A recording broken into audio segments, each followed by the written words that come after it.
नमस्कार। जैसा कि हम लोग नीट पीवाईक्यू कर रहे थे, काफी समय हो जा रहा है, लेकिन कोई बात नहीं, सारा का सारा 45 का 45 मैं खुद करवाऊंगा। तो आज क्वेश्चन नंबर दूसरा है। क्वेश्चन है ये केटीजी का क्वेश्चन है, काफी इजी क्वेश्चन है, एकदम फॉर्मूला पर बेस्ड क्वेश्चन पूछ दिया इस बार।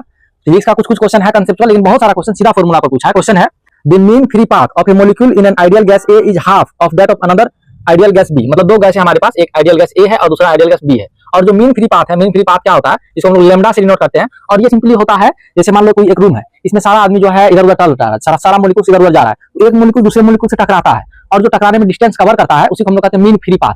मान लो एक मॉलिक्यूल दूसरे मॉलिक्यूल से बम्प हुआ मतलब कोलाइड किया, तो जितना डिस्टेंस कवर किया उसको हम लोग क्या कहते हैं, मीन फ्री पाथ। फिर बम्प होने के बाद फिर वो अगले से फिर टकराएगा, फिर वो मीन फ्री पाथ होगा। तो वही बात है, दो मॉलिक्यूल्स है, ये दूसरे से टकराता है और इन दोनों के बीच का जो मीन फ्री पाथ है, ये क्या लिखा हुआ है, फिर से पढ़ना है। The mean free path of molecule in an ideal gas A is half that of another gas ideal B. मतलब जो पहला है ये दूसरे से हाफ है, ये दूसरे से क्या है, हाफ है। पहला गैस का मीन फ्री पाथ दूसरे मीन फ्री पाथ से हाफ है। और आगे पढ़ना है, क्वेश्चन मैं यहाँ पर लगवा दूंगा, दिक्कत नहीं होगा। The diameter of spherical molecule of gas A is twice the diameter of the another molecule B. और ये कह रहा है जो डायमीटर है स्फेरिकल मॉलिक्यूल्स का वो दो गुना है, वो इसका जो डायमीटर है वो दो गुना है दूसरे से, मतलब इसका जो डायमीटर है इससे दो गुना है। The number of densities of gases A and B are n A and n B. मतलब जो इनका डेंसिटी है एन ए है और एन बी है, ठीक है, एन ए है, कैसा मार्कर है, एन ए है और इसका एन बी है, ठीक है। The number of density of gases are a n A and n B. ये क्या है, ये दोनों का डेंसिटी, एन ए और एन बी क्या है, डेंसिटी है दोनों का। तो इसमें से ऑप्शन दिया हुआ है, पूछ रहा है कौन सा ऑप्शन सही है, ठीक है। ऑप्शन यहाँ पर दिया हुआ है। और जो मीन फ्री पाथ है आइडियल मॉलिक्यूल का फॉर्मूला होता है 1/√2 pi and D square, pi and D square, ठीक है, पाई एंड डी स्क्वायर। अब सीधा जाते हैं हम लोग क्वेश्चन पे। डी क्या है, D diameter of the molecule, n क्या है, एन है डेंसिटी, एन क्या है, एन है डेंसिटी, एन क्या है, एन है डेंसिटी, एन है डेंसिटी।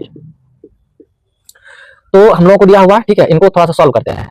लेमडा इक्वल, अगर इसको प्रोपोर्शनल में लिखेंगे तो इसको ऐसे लिखा सकता है, ये कांस्टेंट है, ये भी कांस्टेंट चला जाएगा, ये आ जाएगा 1/n d square, 1/n d square. ये अगर हम इसको प्रोपोर्शनल में लिखे तो सीधा दिख रहा है, इनवर्सली प्रोपोर्शनल है। और यहाँ से अगर हम लोग n का वैल्यू, क्योंकि पूछा क्या है, पूछा हम लोग n का वैल्यू, n क्या है यहाँ पर, डेंसिटी है, जो डेंसिटी है उसके टाइम में चीजें पूछा गया। तो अगर हम लोग डेंसिटी के टाइम में तोड़ेंगे तो ये अल्फा जो है नीचे चला जाएगा, 1/अल्फा d स्क्वायर, कोई दिक्कत नहीं है। इसको थोड़ा सा हम लोग प्रोपोर्शनल के फॉर्म में रीअरेंज करके लिखे अगर NA/NB, तो क्या होगा, इनवर्सली प्रोपोर्शनल है। तो लेमडा ए वाला जो रहेगा वो नीचे आ जाएगा और बी वाला ऊपर चला जाएगा, मतलब ये सिंपली ऐसा lambda B upon lambda A हो जाएगा। और ये मल्टीप्लाई में है और ये भी इनवर्सली प्रोपोर्शनल में है, तो जो बी वाला है वो ऊपर चला जाएगा और ए वाला जो है वो नीचे आ जाएगा, मतलब डायमीटर ऑफ बी ऊपर चला जाएगा और डायमीटर ऑफ ए नीचे आ जाएगा और इसका होल स्क्वायर हो जाएगा। कोई दिक्कत नहीं, इससे जस्ट ये आया हुआ है। अब हम लोग को बस जो वैल्यू है उसको डाल देना है, जो वैल्यू है उसको डाल देना है, ध्यान से समझना है। यहाँ से लेमडा ए का वैल्यू निकालेंगे तो ये सिंपली 2 हो जाएगा, दिख रहा है लेमडा बी और लेमडा ए। अरे बाबू बात मत करो, इधर देखो। और यहाँ से dB/में dA का वैल्यू निकालेंगे तो ये हम लोग कितना आ जाएगा, इसको इधर लाएंगे तो ये 1/2 हो जाएगा, कितना आ जाएगा, 1/2 हो जाएगा। यहाँ पर डाल देना है, सिंपली आंसर आ जाएगा NA/में NB equal lambda बी/में lambda A कितना है 2, और इसका वैल्यू कितना है dB/में dA का 1/2 का स्क्वायर। जब इसको सॉल्व करोगे तो 2 × 1/4, मतलब ये कितना आ जाएगा, 1/2 हो जाएगा।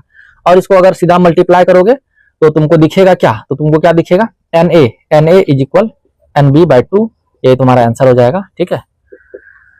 बहुत बहुत धन्यवाद। इस तरीके से हम लोग आगे पढ़ते रहेंगे और